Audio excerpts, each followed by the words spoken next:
Okay, Trail versus Local 2850, Mr. Hawkins.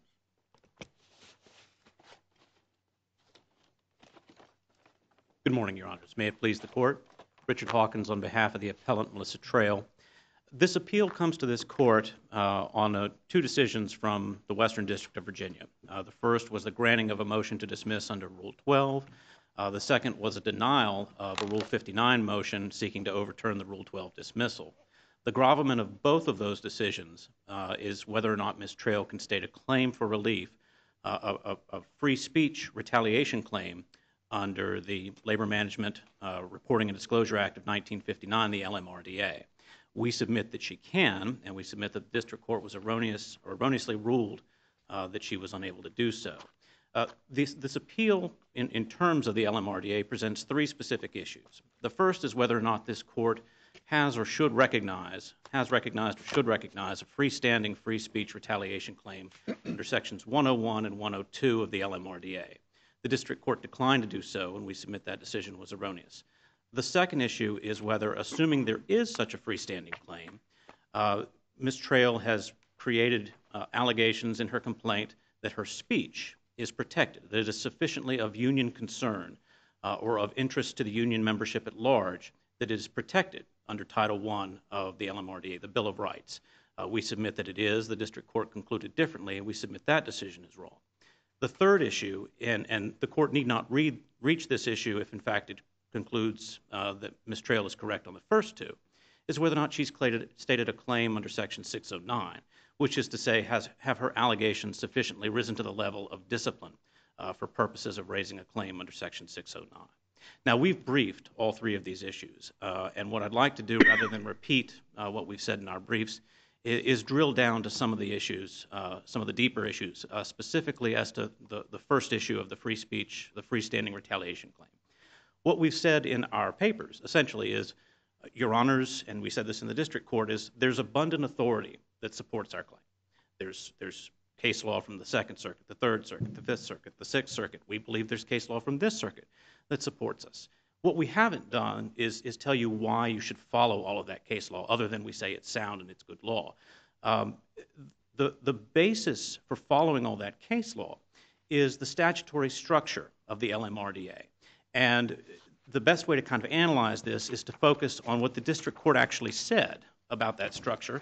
And this is at Joint Appendix page 26. And the Court said, I disagree with Trail's view of how Sections 101, 102, and 609 interact with each other. Sections 102 and 609 do not provide alternative remedies for violations of Section 601. Instead, these two sections create substantive rights that benefit union members. One of the questions I had was, you brought this thing against the local, and it says, it should be unlawful for any labor organization or officer or whatever to fine, suspend, expel, or otherwise discipline any of its members.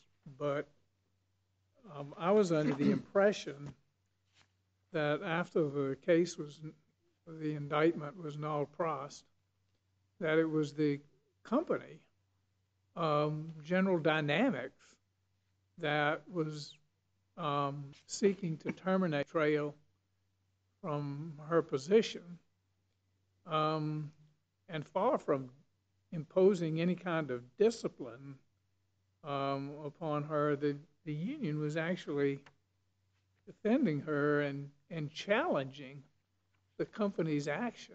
So how can this be retaliation when the discipline, which was expulsion or suspension of Trail, was the company's action, and the union was defending her? Let me begin, in response to your question, Judge Wilkinson, by saying what you're talking about is discipline under Section 609. And it is our contention that in order to state a claim for relief under Sections 101 and 102, we need not show discipline. So what your question goes to essentially... Which case is still a matter of retaliatory speech. It is. I mean, that's what you think it is. It Whether is. It is another question, but you... And I don't want to avoid your question. I haven't seen many cases of retaliation where it's the the company that is seeking to initiate something, and the union's actually fighting it. Well, and we disagree that the union actually fought it. And our allegations show how Ms. Trail believes that she was not properly involved in the grievance process, that she was not properly allowed to present her case. You don't dispute the fact that the union was challenging the company's action, do you? We disagree with the reasonableness of that challenge. I mean, they did file appeals, they did file a grievance, but the way in which they did that, and parallel to that, the exclusion of Ms. Trail from certain meetings and the exclusion of her ability to have her own lawyer. You'll see that the allegations in the first amended complaint talk about the reduction, first the denial and then the reduction of the amount of fees to be paid to Ms. Trail. That's all part of the retaliatory scheme. And we submit that that action by itself, which was a union vote, and it was a union vote that was caused or influenced by the president and vice president, who were the retaliatory actors. One of the things the Supreme Court has been very cautious about, and in the Garcetti case,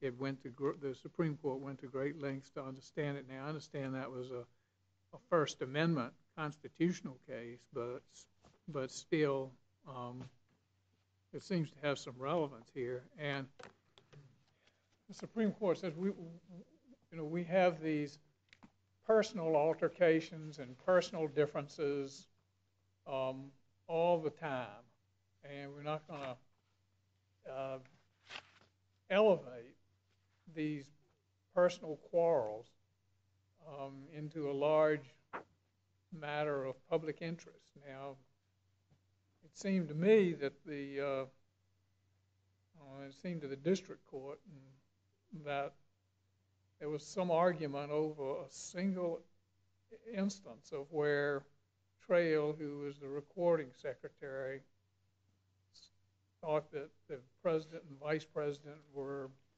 looking at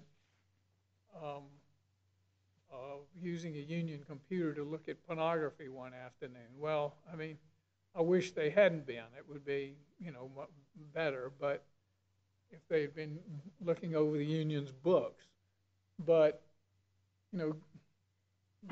given that, it doesn't seem to me that that's a really big deal, or that it goes to the heart of anything about union corruption or governance or something like that. And what I worry about is there's personal disputes in the workplace all the time, and they don't always get elevated to the status of a federal case.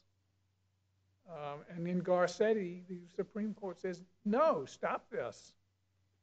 And so it's perfectly clear that whoever the vice president and president of the union are don't like Ms. Trail, and she doesn't like them. But there's just a problem with having personality conflicts in the federal court. There's no end to litigation with pursuing that road. Well, if I may attempt to allay your concerns, this isn't about, I mean, there may be, as the court perceives, animosity between Ms. Trail and the president and the vice president, but the complaint, the speech at issue, is not one of those situations as in Hyla, where the two members involved exchanged profanity, where there was essentially insubordination. Her complaint isn't unique to her. It's not her own personal station. It's not her own personal interest. She complained that the two top officers of the union were essentially engaging in personal activities in the union office, on a union computer, while being paid with union dues. One single instance of a complaint. It is, but how many instances of theft do you need to prove a larceny? I mean, I don't know whether it's true or whether it's not true, but it just, I mean, how do we elevate it to a matter of union governance? I mean, there's no corruption here. There's no accusation of financial mismanagement.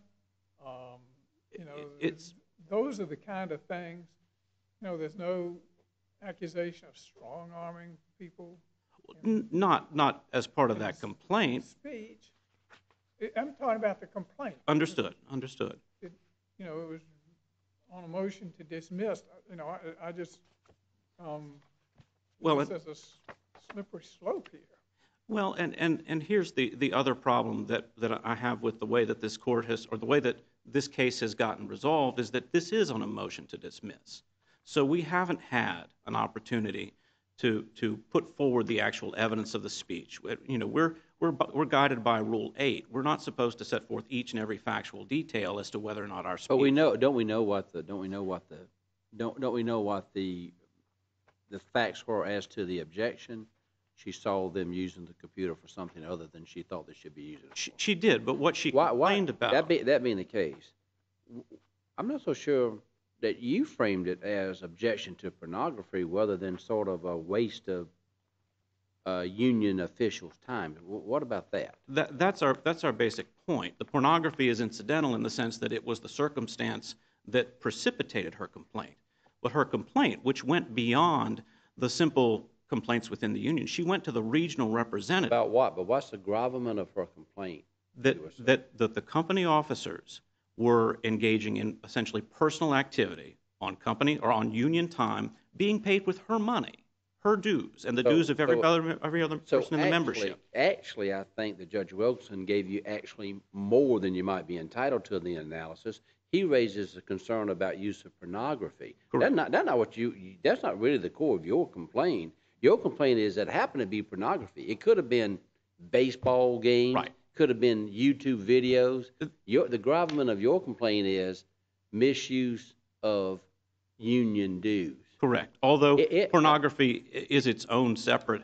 But you're not claiming that. No, but I'm claiming it adds a layer of. I know that, but the gravamen of your complaint is not that they were looking at pornography. That's what you just told me. That's right. It's the misuse of funds. That's right. So it seems to me, you're anxious to say yes to that, but it seems to me that further diminishes your claim from Judge Wilkinson's question. It's not a question of pornography, and maybe the union ought to be against pornography generally as a matter of policy. Yours is, it makes, again, now we'll even decide what you've agreed, the pornographic view. It could have been a baseball game view, right. YouTube, personal notes to somebody. That's right. But this is the point. The complaint is that union official, for some amount of time, and your theory could be a minute, 10 seconds, they did something other than work on what they were supposed to work on.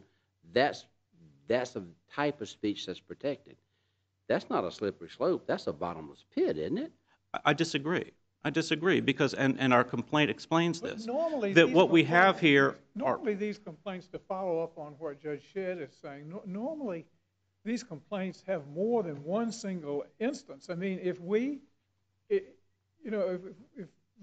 the way Judge Shedd frames it is interesting, because if we take one instance of somebody doing some non-job related activity at some point during the day as a basis of a federal lawsuit, I really don't know where that ends. And I agree that with Judge Shedd saying it doesn't have to be pornography, it could be anything. But frankly, I mean, I wish everybody came to work and for 100% of their time at work, they didn't discuss the Super Bowl during company time, or they didn't, waste time in discussing who may have dated whom the last night, or how relationships are going, or all of these frivolous things that maybe cut down on productivity. But, I mean, that's the way human beings are. And they do talk about non-job related functions occasionally during job hours. And if frankly, the workplace would be pretty grim if people could never, during some small segment of time, engage in some non-job related thing. It's just the way things go. And if you had a claim, there are many of these claims that we recognize as legitimate, but they sure have there has to be some specifics under Iqbal and Twombly, some sort of specifics. And all you have is this one little instance And most of these complaints, the ones that are serious, and I think this is what struck Judge Jones, have a litany of things where there's real, evidence of some sort of abuse. And if you'd had any kind of more specifics, and she's, goodness knows, is the recording secretary, is in a position to observe malfeasance. She had a desire to observe it because she doesn't like these people. She was in a position to have access to observe it. And what does she come up with? This one thing. Now, why isn't it reasonable, as the district court says, to expect a little thing more, something more? Your Honor, I'm past time here. If you'd like, I can respond to it just briefly. I think HILA, the case that both sides have relied on and the case that the district court relied on, provides the proper framework for analyzing this issue within the context of a motion to dismiss, where we construe everything in favor of mistrial. And the issue is the speech of the interest to the general union membership? In other words, if this kind of complaint was raised to the general union membership, would that have interested them? It wasn't. But the point is, it doesn't need to be. The question is substantively, content, form, and context.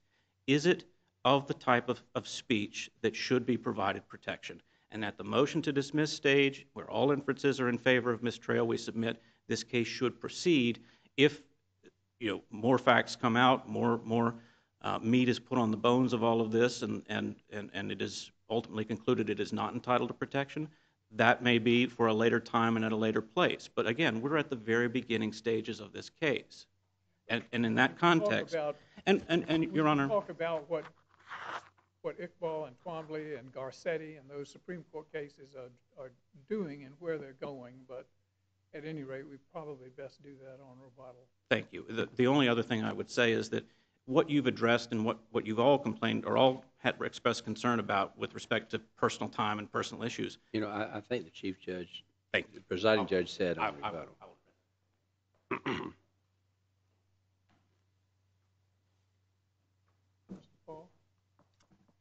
May it please the Court, Robert Paul for the Appalese Local 2850, Region 8, and the International Union of the UAW. What brings us to this court today is that 2.5 years ago, Melissa Trail, who at that time was the recording secretary... Why isn't a complaint that union officials are looking at pornography, why shouldn't that be a matter of concern for the union membership? For two reasons, Judge Shedd. First of all, this was an instance when Ms. Trail walked into the union hall, and at that moment she claims there was an image on the computer screen that was important. Exactly. You're just making the point. Why shouldn't, that didn't answer my question, why shouldn't a union membership be concerned about their officials looking at pornography? The membership could be concerned about that, but it's not the makings of a federal lawsuit, because the LMRDA was adopted in order to protect union members the right to free speech, to express views, arguments, and opinions about the direction of the union, about the union internal issues. What about directing of the union that they would tolerate officials using equipment and union time to look at pornography on the internet? What about that? You don't think the union membership cares about the direction of the union in that regard? I think a union could, and I think if Ms. Trail had a concern about that, she could have voiced her concern. What she did instead of that is she informed a regional representative of what she saw. That's what the complaint says. What's your suggestion then for voicing her concern? I mean, she did just that, didn't she? She did that. She did not raise it at the general membership. She did not mention it to one member of Local 2850. And she did not. Is that what makes or breaks her federal? Are you saying that if she had done that, she might have a claim? No, there are two defects in the alleged speech. One is the content, and the other is the context. And that's, of course, one of the issues that this court has adopted in the First Amendment context as well. In this case, this was not about the governance of the union. This was not about whether the union should be more aggressive with general dynamics, the employer, whether the union's policy should change. This had nothing to do with it. Well, you could have that. Purely personal. Wait a second. You could have that same circumstance if somebody finds out that money's being stolen, you would say it had nothing to do with the company, it had nothing to do with the union being being tougher in their negotiations with the union. This is just stealing money from the union. It had nothing to do with that. That didn't help your case. Well, we submit it does I because. know, but I'm suggesting you it doesn't. Well, Your Honor, in this case, what Ms. Trail did is she didn't raise any of those I concerns. know. Listen. Does it sound odd or unreasonable to you that a person sees some officials doing something she thinks is wrong? That's what she calls their supervisors. Seems to me that's pretty reasonable, and it seems to me the union would want her to do that rather than taking it to a meeting and expressing it to everybody in the union. Well, the alleged supervisor, according to the complaint, told her that this was a local matter, and she then could have raised it at the local level. So She could have filed internal. Just stop for a second. I apologize. Let's go back. No. I just want to get the facts straight. So you say that and going back to the question that Judge Diaz asked you, you suggest that her problem was she didn't meet the prerequisite of raising this at a union meeting before filing the lawsuit, although she went through channels first. That wasn't enough as a predicate to get into federal court to protect her free speech. In order, she had to do something with the membership at large. that is correct. Okay. That's right. She has to raise it in some way with the membership at large in order to fall within the protections of the free speech proviso of the statute. It was enacted in order to protect that. That is because why?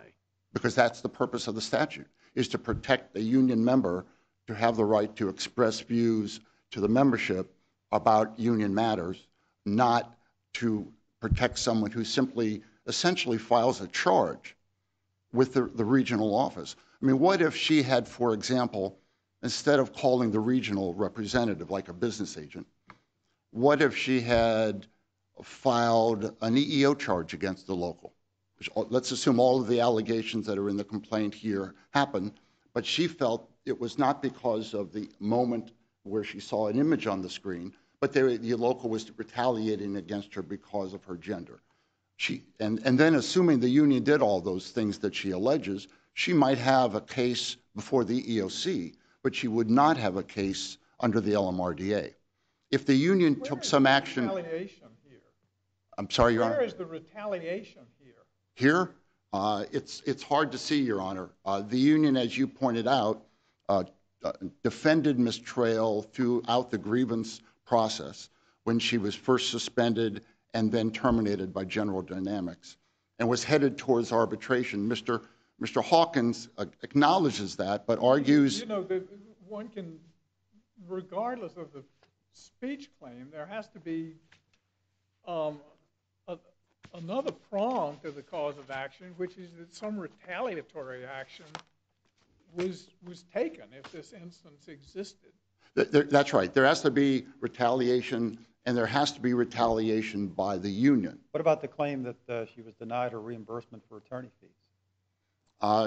She raises that as a consequence. She raises the issue which had to do with whether union dues money could be used to offset her criminal lawyers' expenses. Well, I mean, as I understand it, that request was put before the membership. It was denied, and then a request for voluntary reimbursement among the members was the motion that passed. The members voted on that, and they did whatever they did. What she alleged. But isn't the fact that she was denied reimbursement in the first instance as a matter of union largesse, isn't that at least some colorable claim of retaliation?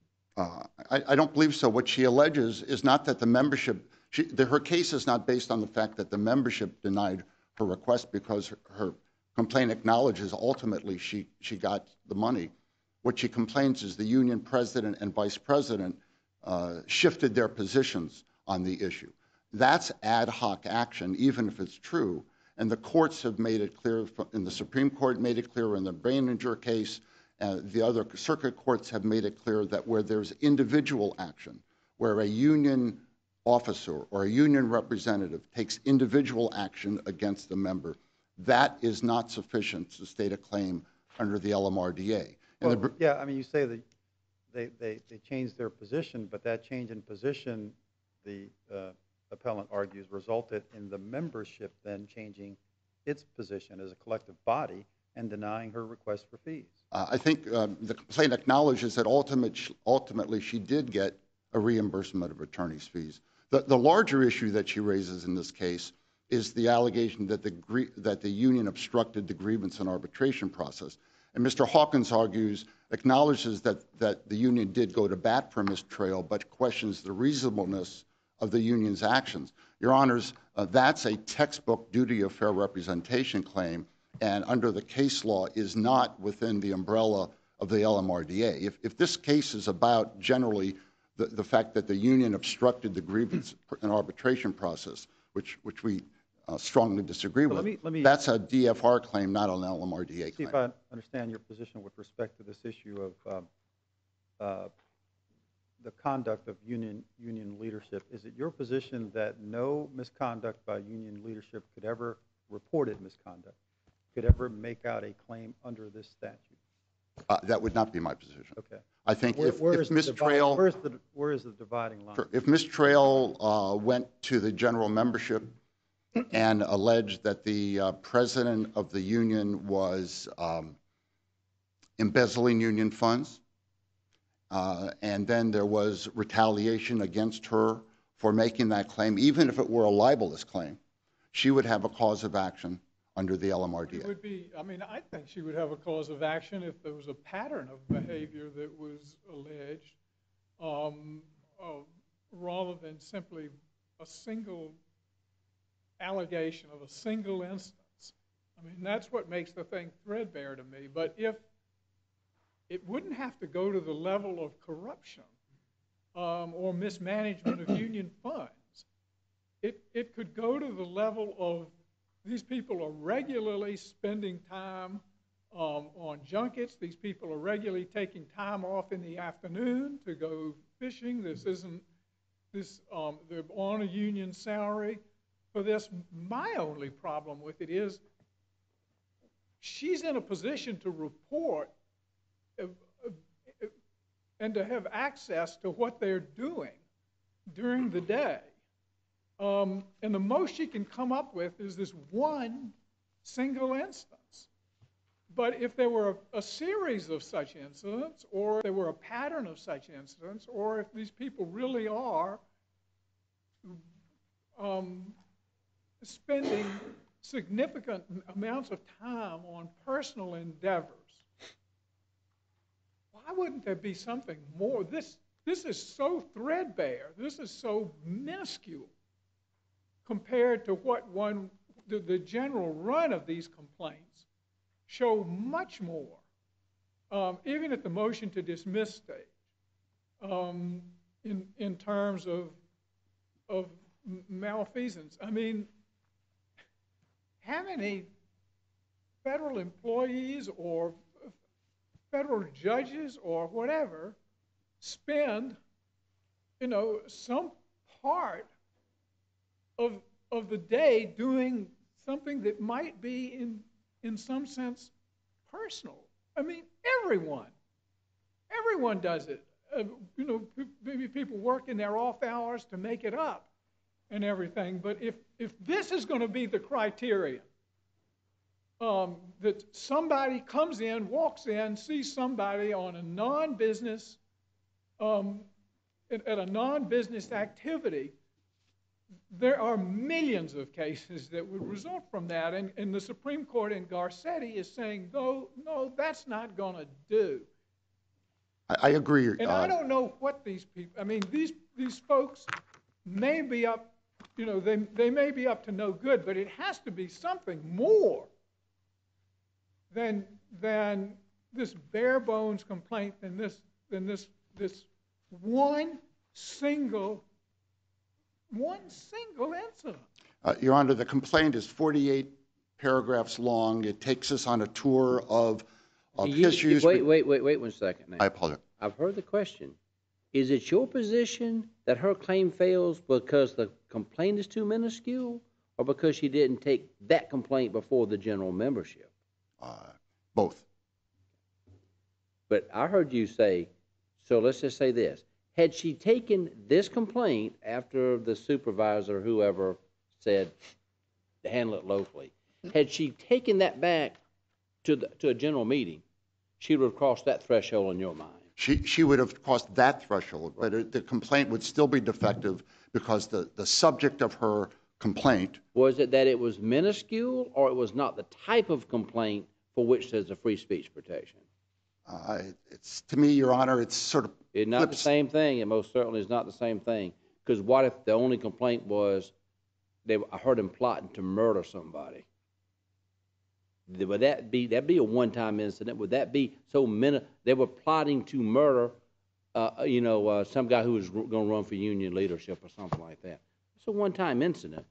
You think that would be minuscule, or you think that might suffice because it dealt with something about governance of the union? I can see that would be a much harder question if those were the. It would be a hard question. effects. It would be a slam dunk as far as the cause of action is concerned. I tried to make it that way. Well, what here the hook for the federal cause of action is so thin.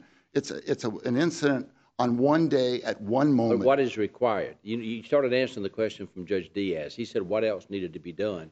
And you said, once again, you started with she needed to go in front of the general membership. Isn't that what you think? She needs to communicate her concerns to the general membership. Right. At a union meeting. You don't need to go that far. I'm not sure that's correct. That's your position now. That is our position, that under the statute is intended to protect expressions to the union membership about union matters. And if she just goes to someone else and not to the membership, she's not falling within the umbrella of the protection of the statute. I mean, that may be part of the position, but another part of the position has to do with the nature of whether this is a matter of whether it's one single incident rises to the level of public concern. But isn't it true? I was asking those questions, so I sort of got you in that box. But you think conveying that concern to the membership is necessary, but not enough? Correct. That's your position. That is correct. And now let's shift now to the other question of when does it become enough? When it becomes enough, when it's a matter concerning the governance and affairs and direction of the union. In the Hilla case. Could viewing pornography ever get to that point? And Sure how? it could if you said that they regularly did this. I think if Ms. Trail went to the membership and said, I've been in the office 20 times in the last month, and every time I'm in there, the president of the union is viewing. Is that because it's wasting union money? If that was her concern. Or if it was because they were looking at pornography? Which It would depend on what her concern is. If her concern that she expressed is the president is abusing his position by, instead of doing union work, is looking at improper images on a computer screen, and he does this every single day, You then wouldn't have to do it every single day. Just say there's a recurrent pattern of it or something. Just something a little bit more than this, because this opens up that at any time you see any person in a shop doing something of a personal nature on company time, then that's actionable. that's right.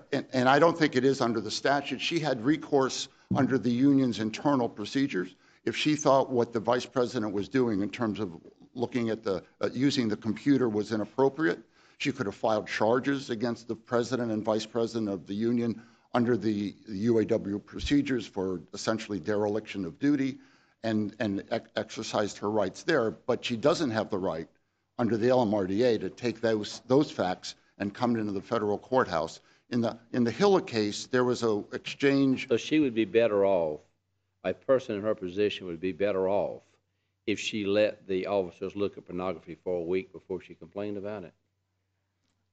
I'm not suggesting that. I think you are. What I'm suggesting is if Well, she you said, you answered the question, if it was a pattern, that would be better for her. So she's somehow punished because she nips it in the bud? she's doesn't have a cause of action because this was not about the affairs of the union. I asked you if viewing pornography could form the basis, and I thought you said it could. It would depend on all of the facts and what Ms. Trail. I'm giving you the facts. Two scenarios. She goes in on Monday, she sees people looking at, under your theory, she sees people looking at pornography, and she complains to the supervisors, versus she lets them look at it Monday, Tuesday, Wednesday, Thursday, and she finally calls on Friday. You say she'd be better off letting them view pornography for the week. For her complaint, she'd be better off calling on Friday rather than calling the first time she sees what she thinks is misconduct. You know, she might have a stronger case, but it's like the Hilla case, Your Honor, where there were words exchanged about the employee who was a business agent of the union about his work performance. And there was an exchange of words, profanity was exchanged. He was eventually disciplined by the union. And the court said, this is not what the LMRDA is all about. We're not going to use this statute. Do you think we have to rein in these types of complaints? And I thought sort of it was somehow anchored to complaints about union governance or something like that. Not just pornography's bad. Misuse of time might or might not be bad, depending on what somebody thinks. Maybe somebody thinks they don't want you typing on the keyboard all day long. They want you to actually think about what you type before you type it, maybe. But is it not anchored to something like that really goes to the governance of the union or something like that, not just open-ended, it matters to the membership? What do you think? I think it has to do with what the congressional purpose was of the LMRDA, was to permit a member to express his or her feelings about the direction of the union and its representational activities without fear of retaliation. And I think if the concern is that the union president is viewing porn or yakking on the phone when he should be doing union business, or drinking a beer in the union office instead of doing union business, those are not the kinds of issues that justify coming to a federal courthouse. But they might be, might they not, if there was if there were any kind of recurrence or any kind of pattern or whatever. You wouldn't have to wait for a week of pornography, but what you'd have to do if you made a complaint to the regional director or something that, you know, these people regularly just are using their time on personal matters and what the like of it is, and she's had the ability to observe them over time. She's had the ability to observe them over time, and if there were other instances, you know, drinking a beer or you know, reading a mystery or just taking off in the middle of the afternoon for who knows what, you know, that couldn't that rise to the level of My time is up, but you're not the way you posed. Couldn't that rise to the level of protected speech? Not the way you posed the question, Judge Wilkinson, because what the question, if I understood it, was assuming all of those facts. She then reported that to a person at the regional level. She did not mention it to any union member of Local 2850. She did not go to a union meeting. An internal grievance procedure. It's an internal, informal grievance, a charge, if you will, that she calls up the regional guy. It's not enough to bring the free speech element of the. It is not, Your Honor. And we'd be creating a circuit split on that point. I don't believe you'd be creating a circuit split on that point. I think the law. If we went the other way and said that internal grievance proceedings were protected under the statute. I think that we'd be going against the bulk of case law. You would. Thank you, Your Honor. Yes, sir. I'd be happy to hear from you in rebuttal. Thank you, Your Honor. Before I address some of these particular points, I want to kind of put a final touch on what I wanted to say in the opening argument about the recognition of a free speech, freestanding retaliation claim under Sections 102 and 101, because we focused a lot on discipline as part of this oral argument, and we contend that's not necessary. But it's important for this court to recognize that if it does not address that issue, in other words, if it focuses on the union concern issue and resolves the matter in that regard, it is going to leave open an intra-district court split between Judge Jones's opinion, which is published, and an opinion from the Middle District of North Carolina from 2002. as to whether or not such a claim exists. And I believe this court's Kola-Vioch decision from 1991, which is post-Brenninger, provides proper authority for this court to recognize formally that such a claim does exist, and to do so consistent with at least 5 other circuits. And I think this court has an obligation to do that, to provide proper guidance for the lower courts. But I think there's a danger, isn't there, of wrenching the statute out of shape if we say that it applies to internal grievances, it applies to a single instance and a single observation, and most of those cases that you're talking about seem to me to have far more serious allegations than this.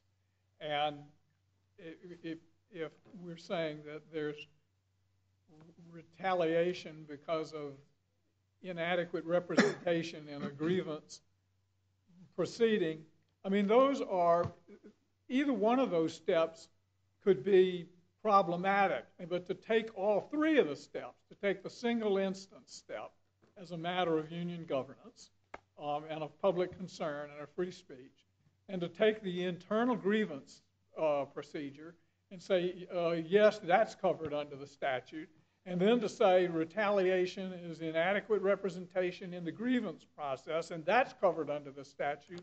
You take those 3 steps, and pretty soon you've got a metastasized statute that's covering almost everything. Your Honor, I disagree with the way that you've characterized that, because I believe you've put a narrow block on a narrow block on a narrow block. And I don't think the facts of this case or the law support any of that. I think what you've done is you're importing Garcetti into this analysis, and you're importing the issue of an internal grievance. This wasn't an internal grievance. She complained to the region. Well, she didn't keep it in-house. That's still an intra-union That's step grievance. 2. That's step 2. Step 1 was a one-time instance, and I think you're imposing with your analysis a limiting principle that's not part of either the statute or the case law. What do you mean I'm importing Garcetti into that? I realize Garcetti is a constitutional case, but it's still a Supreme Court decision, and it still is highly pertinent in terms of what the Supreme Court regards as an intra-office feud and what it regards as a genuine matter of public interest. And I do think we may ignore Garcetti at our peril. And I'm not suggesting you do otherwise. What I'm saying is Garcetti specifically focuses on an internal office procedure. We disagree that Garcetti applies here because this is not an internal interoffice. It'd make it easier for you to understand. We're using that word internal to mean it wasn't done openly to the membership. Well, that's done right. Within the union. That's the only way he's using it. And he's drawing a valid distinction that you should respond to rather than saying it's not technically an internal grievance. No, and I didn't mean So to that's suggest. what you need to do. Yes. If you want to do it. Well, and I would suggest to the court that Section 101A2, which is the Bill of Rights provision, the free speech section. Let me ask you this. What's the discipline here that you're complaining of? What's the discipline? The discipline, should there be discipline required, would be the attorney's fees factor, because that was a union-voted matter. That was something union qua union, and it was only taken about through the influence of the president and the vice president. And with regard to the matter of... And do you think that you heard the other side say she failed because she didn't take her concern about the pornography to the membership in some way? Well, and that's what I was going to address. Then all you have to do is answer it. Yes. It's not required.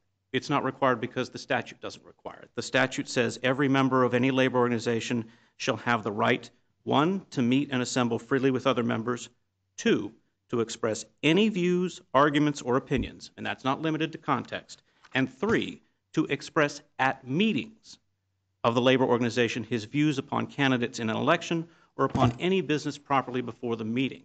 So the statute delineates 3 different categories, and the statutory provision upon which we're relying, which is the middle one, is not limited to How is a meetings. report of misconduct with respect to pornography a view, argument, or opinion? It is her view that the union leadership should It's not... a statement of fact. It's just reporting misconduct. I'm going to suggest to the court that that view, that argument, that opinion is her view that they are committing misconduct, that they are acting contrary to their duties. So, they may disagree with that. I'm not out to defend the union officers in this case, and I'm certainly not out to stonewall individual members. And I've voted in these cases to uphold the rights of the union members, to hold the feet of union officers to the fire. But when I look over the range of these cases, they all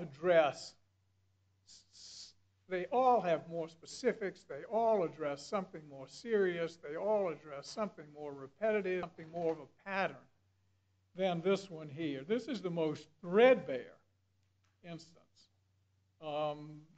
that I've seen in the range of these cases. And to affirm the district court on this threadbare claim is not going to do any damage to the right of any union member, but to reverse is going to open the floodgates in a major way. The affirmance is a very narrow thing based on a very threadbare, highly limited complaint. But a reversal opens the floodgates. And this just doesn't stack up against the gravity of misconduct that is alleged in case after case after case. Thank you.